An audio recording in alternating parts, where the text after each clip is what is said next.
Yeah. So welcome to Organic Chemistry lectures by Sheetal. Today I'll be dealing with the enzyme kinetics and drug action at enzyme sites, particularly drug actions at the enzyme sites. So basically, we classify drugs. Drugs can be classified into various criteria, including chemical structure and pharmacological action, which we have covered in one of our previous lecture. The preferred classification is the latter one, which may be divided into many groups, main groups such as chemotherapeutic agents, pharmacodynamic agents, and miscellaneous agents. Under chemotherapeutic agents, those drugs which are used to cure infectious diseases and cancer can be included. Under pharmacodynamic agents, those drugs which are used for non-infectious diseases like androgenic or sedatives, etc., can be included. Miscellaneous agents are those drugs which includes all narcotic, analgesic, anesthetic, etc. So those are miscellaneous agents, right? Now, when we say that these are the different kinds of drugs, right? Now we need to just see what is their how they are going to react in the body and reach the target sites, how they are going to affect the target sites, right? So action of drugs is very much important for us. How are they going to deal in the body? So I can say that action of drugs is nothing but the biochemical pathway or physiological mechanism by which the chemical produces a response in any living organism, and this effect is observed consequence of a drug action, right? For example, if we take a action of a penicillin is to interfere with the cell wall synthesis in the bacteria and stop the bacterial growth further, right? They affect the cell, and thereby the bacteria will stop, or we can say that the bacteria is going to be lead to the death, right? Therefore it cannot further reproduce. So that's how actually the penicillin works. One major problems in pharmacology is that no drug produces a single effect. We know that, right? It can have a multiple effect, right? Sometimes it might be so adverse that the side effects can lead to so many other allergic issues, right? So the primary effect is the desired therapeutic effect, whereas the secondary effects are all those side effects or effects besides the desired effect, right? Which may either be beneficial or may be harmful. If the person is very sensitive, then it may be very harmful also, right? So drugs are chosen to exploit difference between the normal metabolic process and any abnormalities which may be present. Since the difference may not be very great, drugs may be non-specific in action and alter normal function as well as the undesirable one. So this leads to an undesirable side effects, which I call it as secondary effect. Biological effects observed after a drug. Sorry. I'm sorry. Biological effects observed after a drug has been administered are the result of interaction between the chemical and some part of the organism. So that particular part of the studies, right, it may slightly vary from person to person and may lead to certain other action in the body, which will be secondary and which results in secondary therapeutic effect. Right. So we need to understand the mechanism of a drug action, which can be viewed from a different perspective, namely the site of action and the general nature of the drug cell interaction also.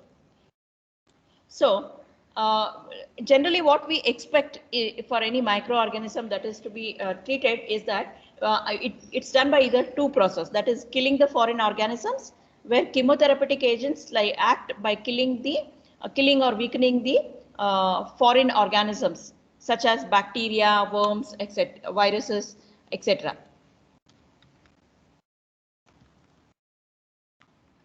Now, the main principle of the action is selective toxicity. That is, drug must be more toxic to parasite than to the host. If it is more toxic to the host, then what will happen? Definitely, it is going to have an adverse effect on the body, right? Therefore, we need to see that it is going to affect the parasite, but not the host.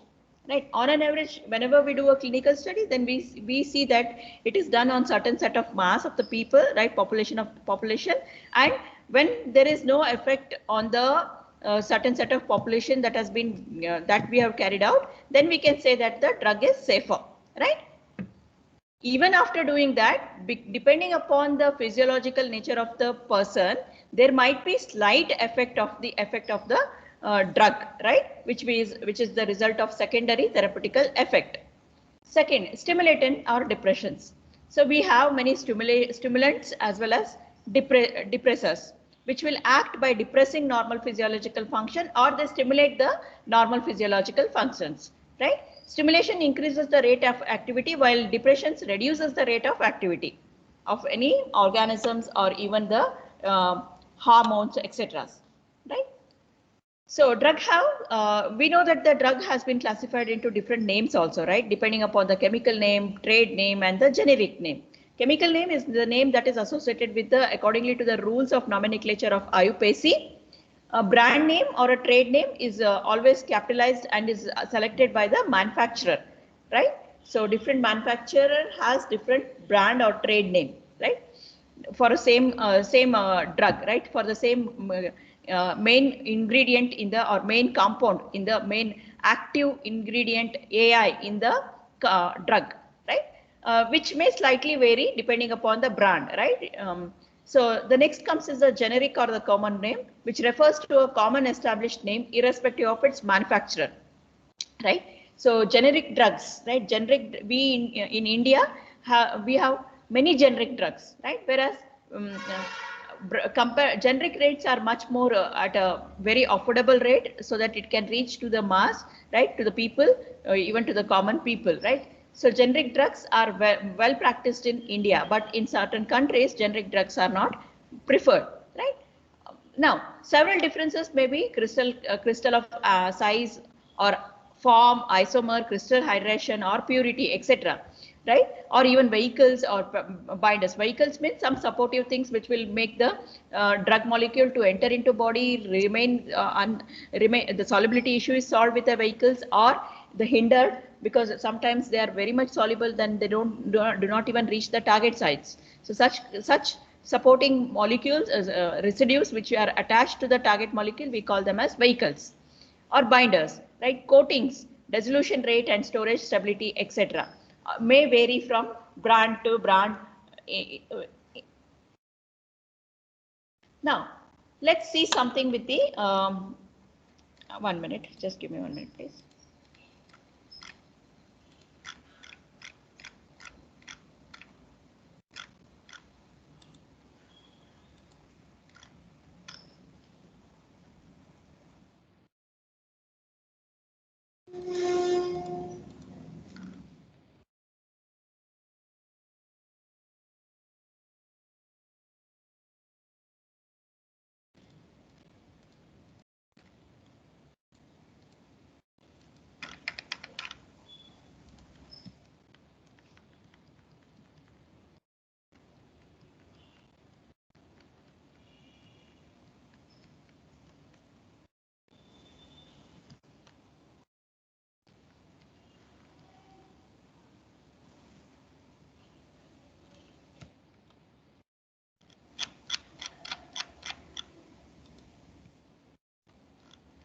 I'll come to the drug kinetics little later. Let me say first the site of drug action. What exactly happens? How the drug action is taking place at the enzyme site, right? Now, enzyme inhibition. Drugs act within the cell by modifying normal biochemical reactions, right? So, what are enzymes? Before I say what is this enzymes, enzymes are the body catalyst. Without them, the cell's chemical reactions would be too slow, or too slow to be useful, and many would not occur at all, right? And that cases a catalyst is required there, which is an agent which will speed up the chemical reaction without being changed by itself, right? So that is what exactly enzyme means. For example, a catalyst used frequently in the laboratory is a palladium on activated charcoal. The palladium, this one, palladium on the activated charcoal. Here we notice that there is an equilibrium, right? Equilibrium between the reactant and the product. It is therefore more correct to describe that a catalyst as an agent can speed up the approach to the equilibrium. In an equilibrium reaction, a catalyst, right, you can see that a catalyst will speed up the reverse reaction just as the starting material, and products are unaffected by a catalyst, right? So what I can say is, consequently the final equilibrium concentration of the starting material and the products are unaffected by a catalyst, right? Now, how do this catalyst affect the rate of reaction without affecting the equilibrium has to be addressed.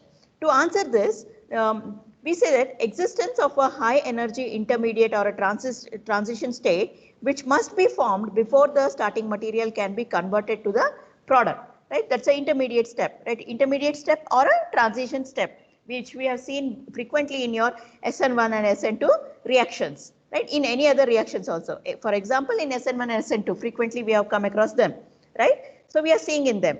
Consequently, the final equilibrium concentration of the starting material and the products are unaffected by a catalyst, and we see that the catalyst is obtained back at the end of the reaction course, right? Now, the difference in the energy between the starting material and the product, it might be transition state or it might be intermediate state, right? So the difference between the energy of this transition state and the starting material is what we call it as activation energy, and it is the size of this activation energy which determines the rate of a reaction rather than the difference in the energy between the starting material and the product. So what this catalyst does here is to reduce, it acts to reduce this energy, activation energy, by helping to stabilize the transition state. So the energy of the starting material and the products are going to be unaffected, and therefore the equilibrium ratio of starting material to the product is also unaffected there. Now we can relate energy and the rate and the equilibrium constant with the following diagram, right? So in the following diagram we are able to see there, right? So here also I can relate an equation there, that is delta G is equal to minus RT ln K, where K is equilibrium constant, which is nothing but the ratio of the concentration of product divided by the concentration of reactant. R, we know that it is gas constant, which is 8.314 kilojoule per mole per Kelvin. Then T is the temperature, E is the activation energy, and A is the frequency factor there, right? And also we know that a rate constant, that is K is equal to A into E to the power of minus K divided by RT. Now, right, those all we have studied in our previous physical chemistry classes, right? Now that the rate constant K has no dependence on the equilibrium constant K, therefore we have stated the catalyst or the enzyme speed up the reaction rate by lowering the activation energy. But we still have to explain that how it is going to lower the activation energy, right? That we will see. So this is the diagram which is indicating without catalyst. You can see without catalyst the activation energy is higher, but with the catalyst the activation energy is going to be lower. And why? How does it brings that down? Let us say that, right? There are several factors which is going to affect the catalyst. Number one, it provides a reactant surface or the environment. Secondly, it brings the reactants together such that they can interact at a faster rate, collide at a very faster rate. Catalyst positions reactants correctly so that they are easily attain their transition state configurations, and also they weaken the bonds, and they may also participate in the mechanism, but at the end of the reaction course they are going to be unaffected. They will obtain back the catalyst as it is. Now let us see, for an example, if I am using a hydrogenation with a palladium charcoal as a catalyst, which is shown here in the figure, right? In the mechanism is indicated here, right? In this reaction, the catalyst surface interaction with the hydrogen molecule, and in doing so weakens the hydrogen-hydrogen bond. So it is going to weaken the hydrogen-hydrogen bond. The bond is then broken and the hydrogen atoms are bound to the catalyst. The catalyst can then interact with the alkene molecule, so weakening the pi bond of the double bond. So what it is exactly going to do? It is going to weaken the pi bond of the pi bond which is present in the molecule there, right?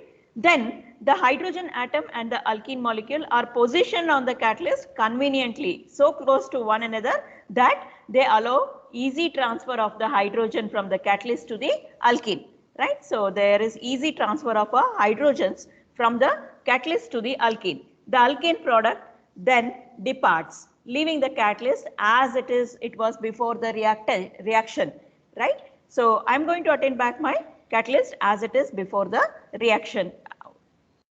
So it is indicated here, right? Therefore, the catalyst help the reaction by providing a surface to bring the two substrate together. It participates in the reaction by binding the substrate and breaking the high energy bond, and then it holds the reagent. Sorry. I'm so sorry.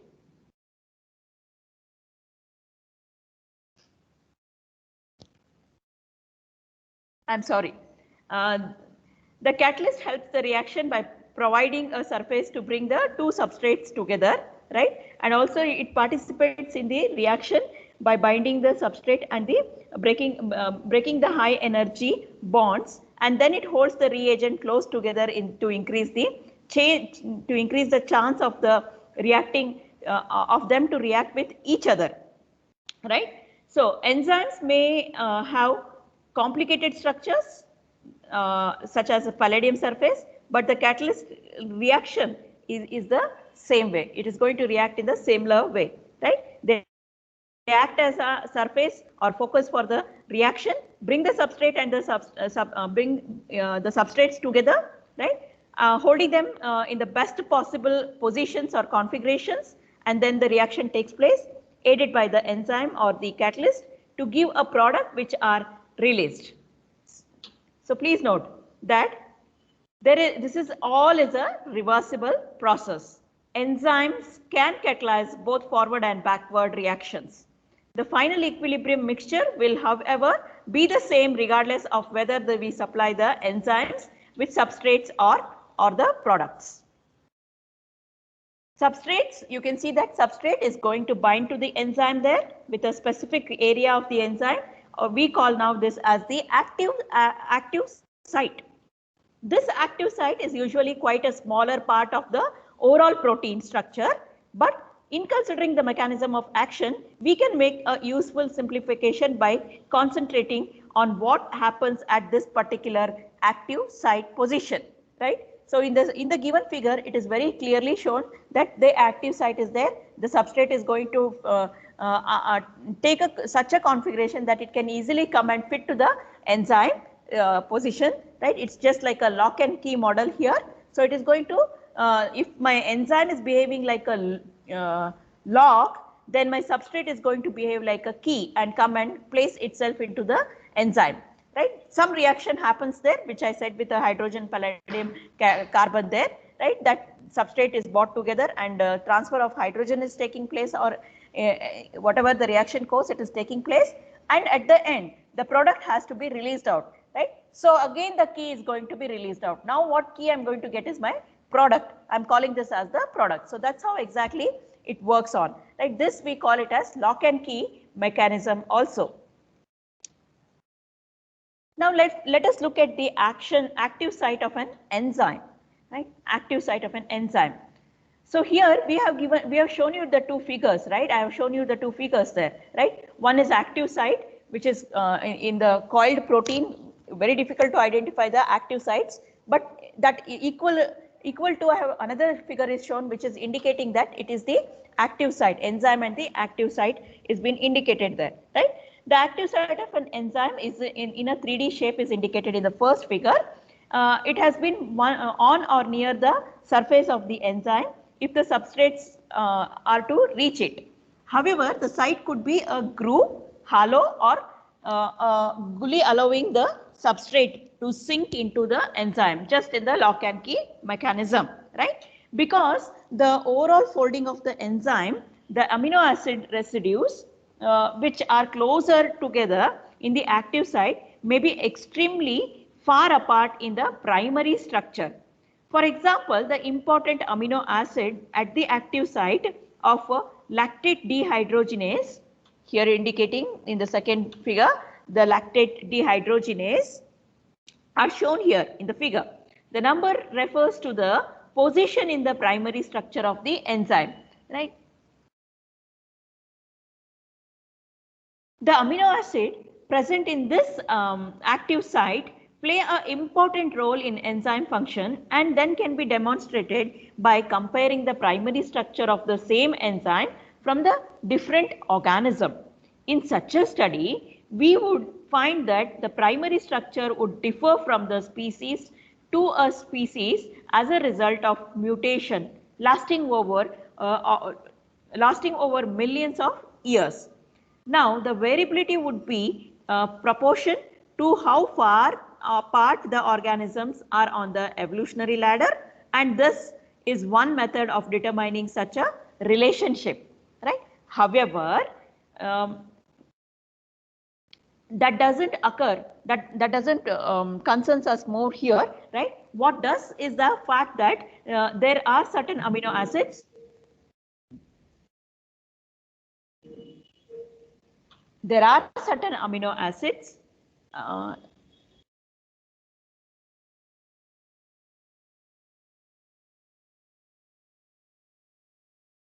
yeah, I'm sorry, there was some disturbance, I guess. There are some amino acids which are crucial to the enzyme functions for us, and as such are often the amino acid which make up the active sites.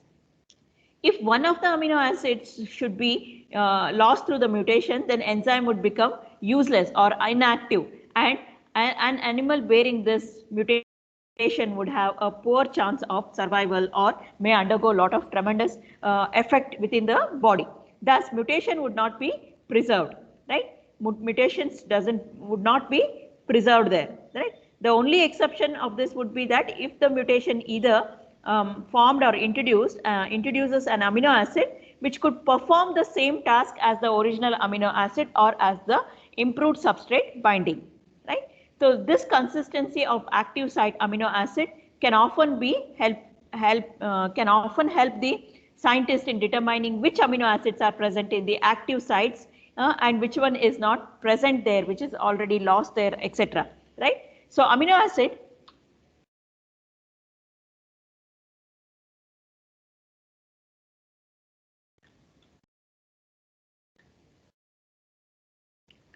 amino acid present in the active site can have two roles. First one is it can bind, right? So binding the amino acid residue is involved in binding the substrate to the active site, and secondly the catalytic action. The amino acid is involved in the mechanism of the reaction. Please note it is involved, but at the end of the reaction course we are going to obtain back the catalyst in as it is, right?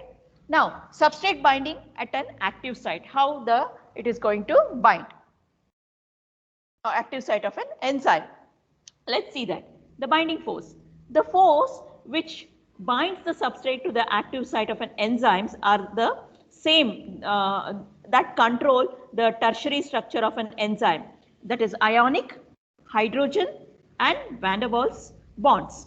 However, whereas ionic bond, right, ionic bonds play a relatively minor role in protein tertiary structure compared to that of the hydrogen bonding or van der Waals force. It can play a very crucial role in the binding of a substrate to an active site, that is hydrogen bonding and van der Waals play a very important role in binding of the substrate to an active site. Now, active sites are located near on the surface of the enzyme. Since we know that the three bonding forces involved in the substrate bonding, it is possible to look at the structure of the substrate and postulate the probable interactions which it will have with the active. For example, let's consider the substrate of a lactate hydrogenase here, an enzyme which catalyzes the reduction of pyruvic acid to a lactic acid. So the indicated reaction here is now pyruvic acid getting converted to the lactic acid in presence of enzyme, right? The lactate dehydrogenase. If we look at the structure of the pyruvic acid, we can propose that there are three possible interactions that are happening there, which it might bind to the active site, an ionic interaction involving the ionized carboxylate group, a hydrogen bond involving the ketonic oxygen, and the van der Waals interaction involving the methyl groups. If so, all the three interactions are indicated there now for you, right? The first one is what? Ionic interaction. The second one is hydrogen bond interaction via ketonic oxygen, and the third one is van der Waals interactions involving the methyl groups.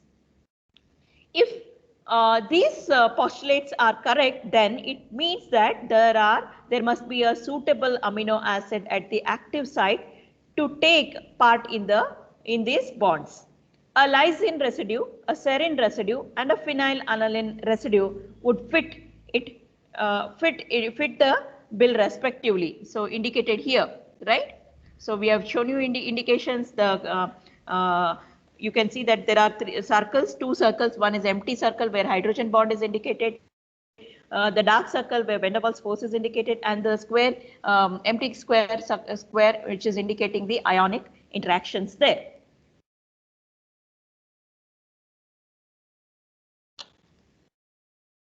Now, competitive inhibitors or reversible, in bracket it is reversible inhibitors. Let us see that.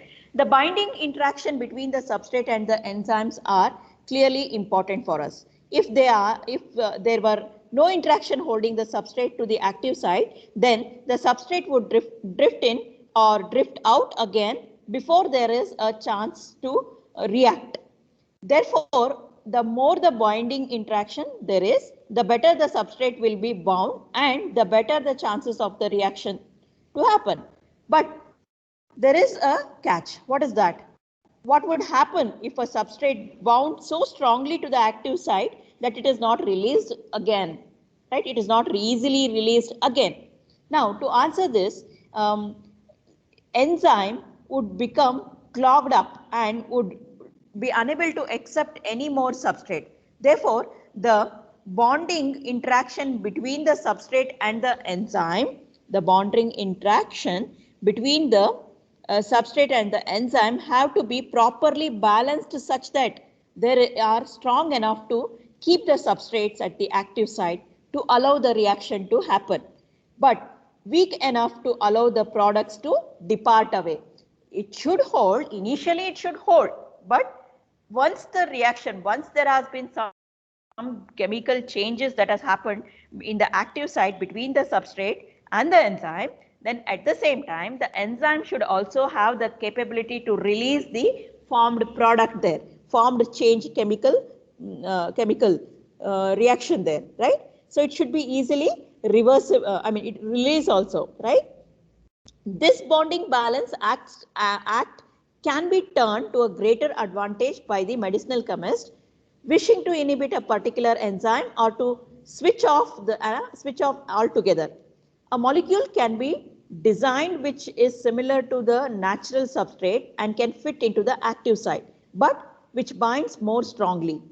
It may not undergo any chemical reaction when it is in the active site, but as long as it is there, it blocks access to the natural substrate and enzyme reaction stops.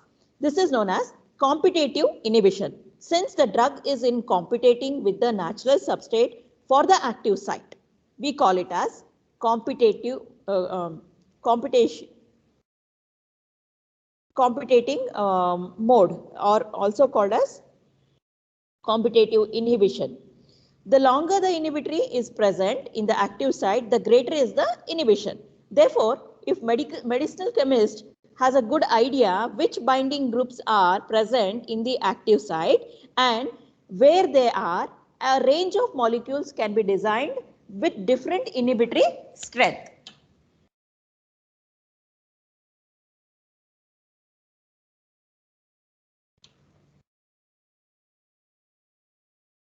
Now, competition inhibitory can generally be displayed by increasing the level of natural substrate.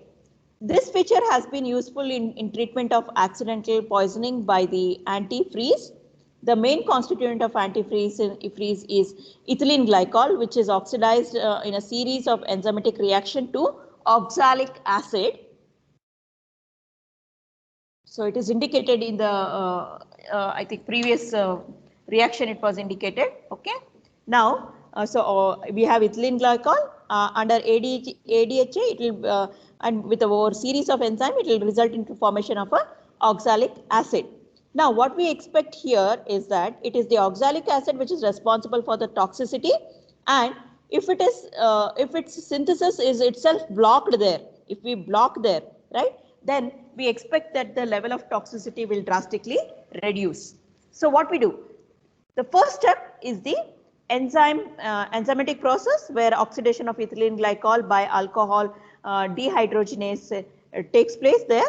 Then ethylene glycol is acting here as a substrate, right? So we can see that it is acting as a substrate there. Now we can view that it is a competitive inhibitor since it is competing with the natural substrate for the enzyme. Therefore, we call it as competitive inhibitor. If the level of natural substrates are increased, it will compete far better with the ethylene glycol and prevent it from reacting.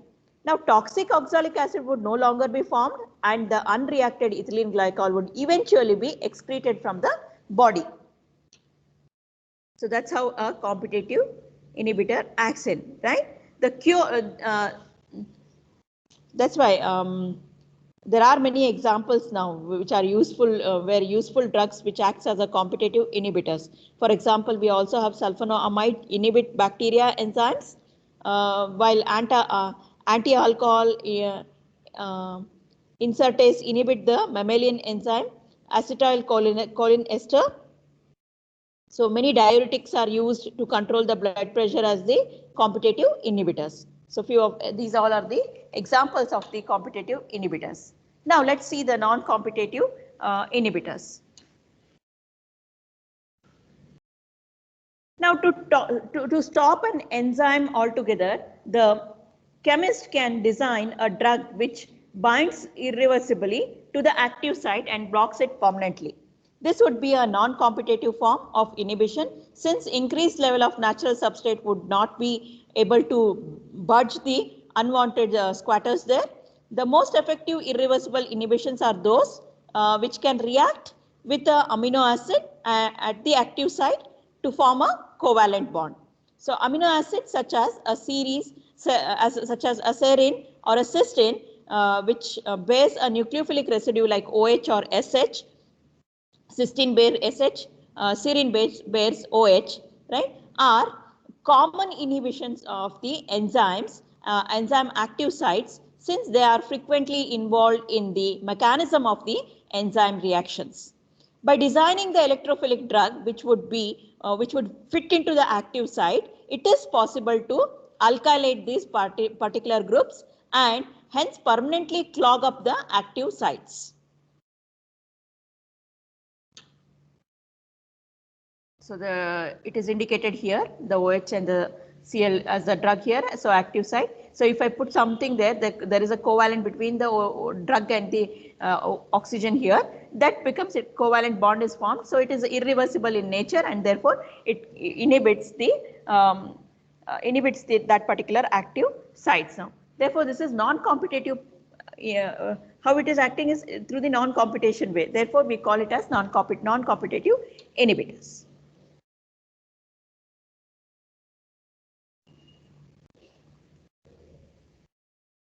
So let's see the next what is.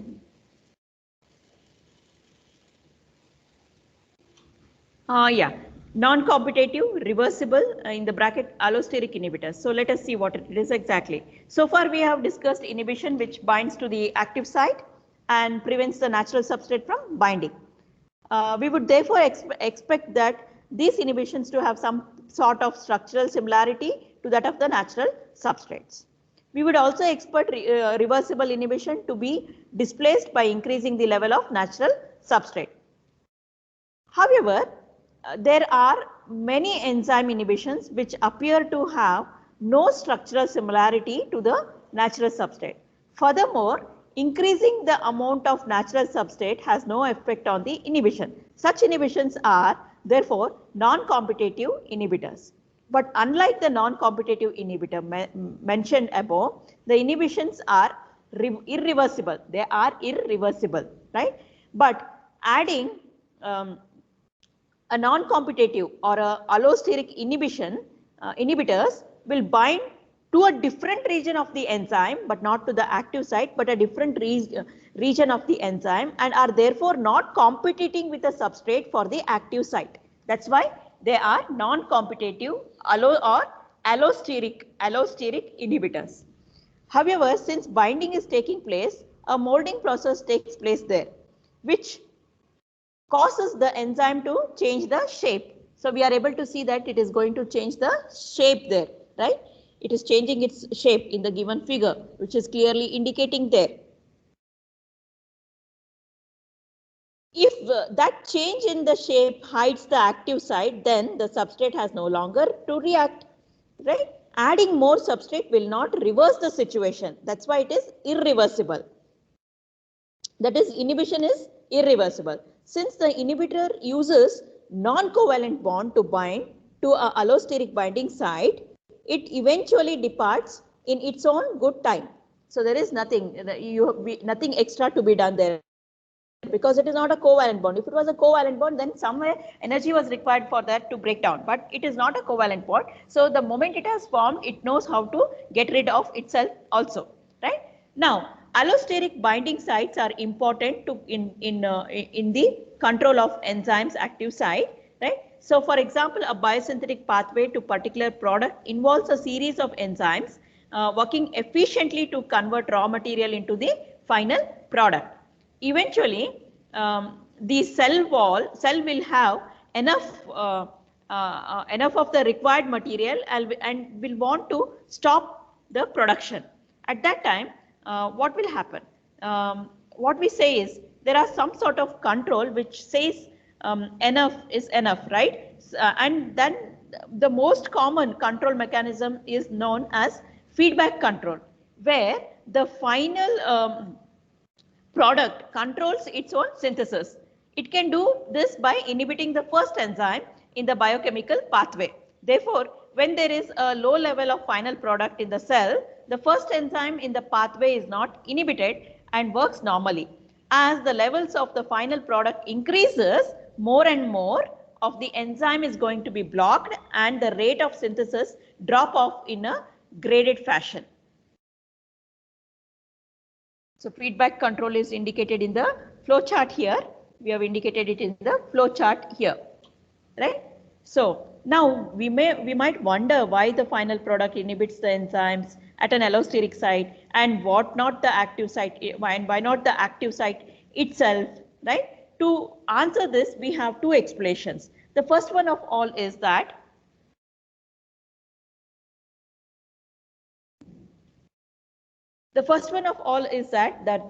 there is a transformation since the original starting material there is a transformation since the original transfer material and is no longer recognized by the active site.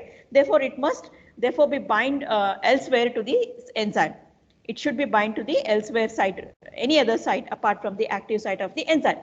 Secondly, binding to the active site itself would not be very efficient method of feedback control, since it would have it would have to compete with the starting material. If the level of the later increased, then the inhibitor would be displaced and feedback control would fail.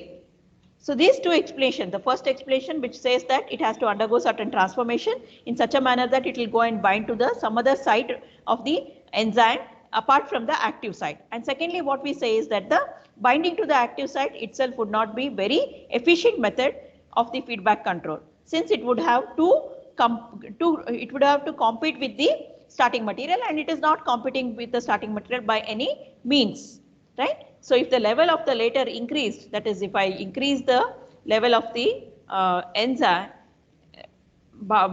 then inhibitory would be displaced and feedback control would fail. Therefore, these two explanations will tell us that why final product inhibit the enzyme at an allosteric site and why not at the active site.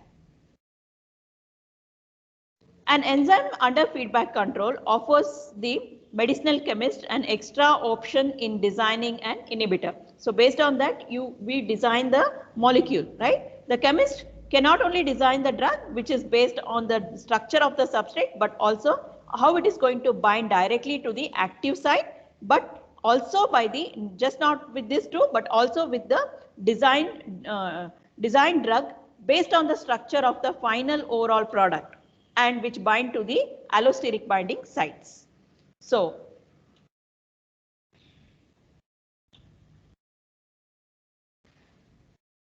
now let's see the catalytic role of the enzyme.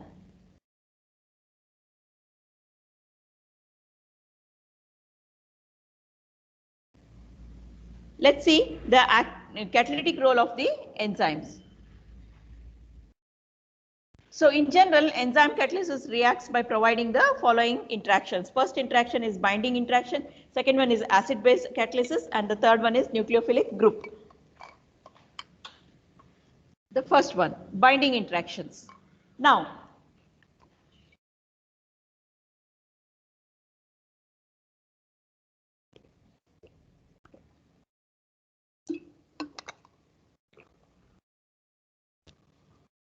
the rate of reaction is increased if the energy of the transition state is definitely lowered. This results from the bonding interaction between the substrate and the enzyme. So, a substrate fitted into an active site, that is sitting into an active site or getting into the active site in a similar way to get a just like a lock and key methodology, as I said, both the enzyme and the substrate are seen as a rigid structure with a substrate, the key fitting perfectly to the lock, right? So not all the key will go and fit to the every lock, right? It is very specific there. So do in enzyme and the substrate interaction, it is very specific. Some enzyme can catalyze a reaction on a range of different substrate. It implies instead that an enzyme has an optimum substrate which fits it perfectly and which can be catalyzed very efficiently, whereas all other substrates are catalyzed less efficiently. Since this is not the case, the lock and the key analog is invalid there, right? We at one stretch we say that it is very specific. In another stretch we are saying that it is going to be invalid. It is not going to be very specific. Now, it is now believed that the substrate is nearly a good fit for the active site, but not a perfect fit. Not a perfect fit. So sometimes you have seen that there are a key will enter into the lock, though it is not able to open up the mechanism of the lock and key, but it is able to enter there. It is able to fit there. That's what exactly I'm trying to say, right? In some enzymes, the substrate may go and fit, but what will happen, right? It is instead the substrate enters the active site and forces it to change the shape. So at that time, it forces. In general, the lock, if you twist and turn and try to open, the lock may open, right? Not as easily as it is with the same lock and key, right? Not with the same lock and key what we are expected. Though the key is different, or I'm using that key to the lock, and by push and pull I'm able to open it up, but not as easy. There is some strain that you are going to generate, and with that strain you are trying to open up, and luckily it may open up. Yes, exactly the same thing may happen even in the enzyme and substrate, though they are not specific to one another. I hope you are getting, right? They are not specific to one another, right? So this theory was given by Kolarson. So we also call it as Kolash theory or of induced fit. Since the substrate induces the active site to take up the ideal shape to accommodate it, right? So exactly in lock and key method, what we find is it is only the specific substrate and the enzyme binding which will help to bind with one another, have some interaction, chemical interaction, and at the same time release the formed product. Now, but not every enzyme and substrate may be very specific. Sometimes if they are not specific but they are interacting, and then the interaction may certainly change the shape of the active site. It may change or mold the shape of the active sites by certain force mechanism. So this we call it as induced fit, because it is not going to be fit simply, right? So you are inducing there, you are creating there, right? Therefore, we call it as induced fit theory, right? Since the substrate induces the active site to take up the ideal shape to accommodate the substrate, right? Therefore, enzyme takes that shape. Therefore, we call it as induced fit theory. For example, a substrate, herein we are indicating an example here of pyruvic acid, which might interact with its active site via one hydrogen bond, that is one ionic bond, and one van der Waals interaction. However, the fit might not be quite right at the 3 bonding interactions, which might be a bit too long to be perfect enough. Right? In order to maximize the strength of this bond, the enzyme would have to change its shape so that the amino acid residue involved in the binding will move closer to one another and reaction happens there. This theory of induced fit helps to explain why enzyme can catalyze a wide range of substrates.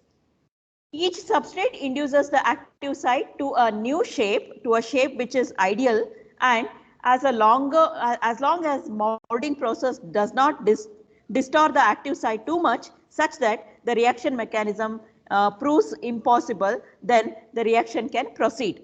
But once there is a huge drastic change, then what will happen?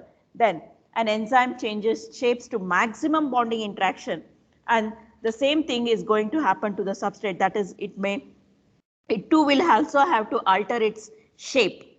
That is, bond rotation may occur to fix the substrate in a particular conformation. Bonds may even be stretched or weakened in that case. Consequently, this molding process designed to maximum binding interaction may force the substrate into the ideal conformation for the reaction to follow. That is, in the transition state, all this may happen and may also weaken the very bonds which have to be broken. Once the bond to an active site, once it is bound to an active site, the substrate is now held readily or is held ready for the reaction to follow, right? And once the reaction is followed, that is, binding has been fixed so that it cannot be evade attack, and this same binding has weakened its defense or bonds so that the reaction is easier. That is, it brings down the the activation energy drastically. Right. So this is what exactly will happen in the binding interaction. So this exactly what we see it in the binding interactions.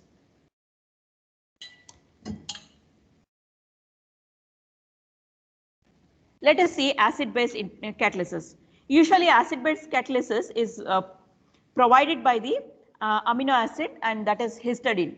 So histidine is indicated here. It is nothing but 1,3-diimidazole here, right? Imidazole, which is in nitrogens are in 1,3 position, and a substituent which is bound is histidine. So you can see there the structure is indicated here, right? Histidine is a weak base and can easily equilibrate between its protonated form and its free base form, which is indicated here in the structure. So on my right hand side towards you is the protonated form of the histidine. In doing so, it can act as a proton bank or a proton donor, and that is, it has the capability to accept and donate the protons in the reaction mechanism. Right? This is important since the active site are frequently hydrophobic and will therefore have low concentration of water and an even low concentration of the protons. Right? So if we have this one histidine molecule here, right, then that acid-base catalysis is going to be balanced there. The next one is the nucleophilic groups. The amino acids like serine and histine are common inhibitors of the active sites. The amino acids have nucleophilic residue, that is OH and SH, which I said respectively a few minutes back, cysteine having SH and serine having OH, which are able to participate in the reaction mechanism. They do this by reacting with the substrate to form an intermediate which would not be formed in the uncatalyzed reaction. Right? These intermediates offer an alternative reaction pathway which would avoid high energy transition state and increase the rate of reaction. So normally an alcoholic group, OH group, such as that present in the serine, is not a good nucleophile when compared to SH, which is present in the serine, in the cysteine. However, there is usually a histidine residue close to the catalyst to catalyze the reaction. For example, the mechanism of the chymotrypsin hydrolysis peptide, which is indicated here in the figure, right? The presence of the nucleophilic serine residue means that water is not required in the initial stage of the mechanism. This is important since water is a poor nucleophile, as we know, and may also find it difficult to penetrate a hydrophobic active site.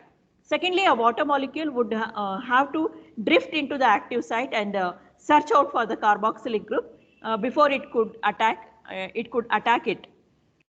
This would be something similar to a game of blind man's buff, right? So the enzyme, on the other hand, can provide a serine OH group positioned in such a manner that it is exactly at the right spot to react with the substrate. Therefore, nucleophile has no need to search for its substrate. Instead, it is easily available there, right? The substrate has been delivered to it, in fact, right?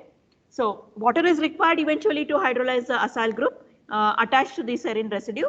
However, this is a much easier step than that of a hydrolysis of a peptide link, since esters are more reactive than the amides.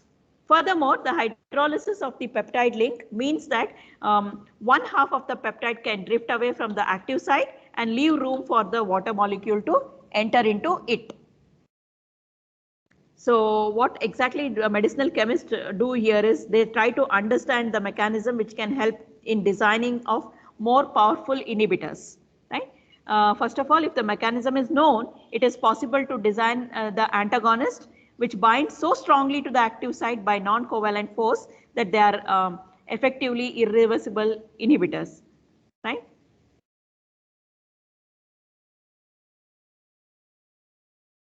So enzyme alters the shape and the bond length of the substrate such that it effectively converts it into the transition state of the reaction, bringing down the activation energy.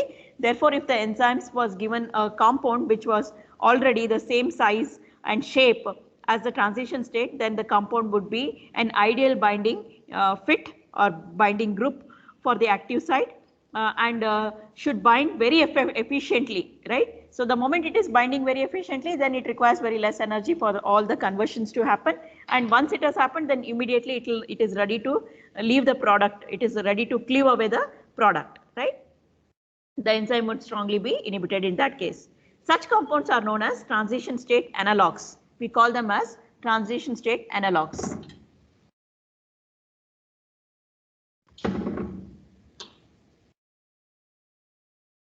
We have many drugs which are working on the transition state analogues itself. I would not like to go much more detailed into it. We'll deal that in later classes in coming up theory, right? Let us say some medicinal uses of enzyme inhibitors. Inhibitors of enzymes are most successful in war against infection, right? So if an enzyme is crucial to a microorganism, then switching off it is also important, right? Will clearly kill the cells or prevent it from further growing, right? The enzyme chosen has to be one which is not present in our own body, but which will easily accommodate into our body, right? There is significant biochemical differences between the bacterial cells and our own cells, which will permit to approach the enzymes to work. Then, of course, the fungal metabolite penicillin enters the bacterial cell and fools its way into the active site of an enzyme, which is crucial to the construction of the bacterial cell wall.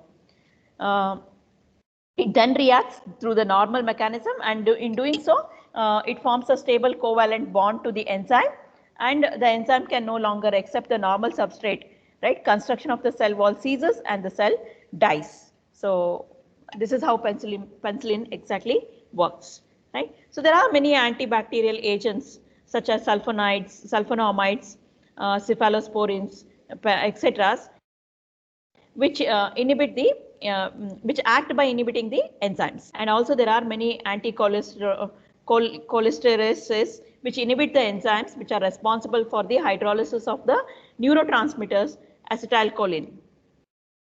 Right? So with this, I would like to stop in today's lecture and further continue the kinetics of the enzyme in my next class. Thank you.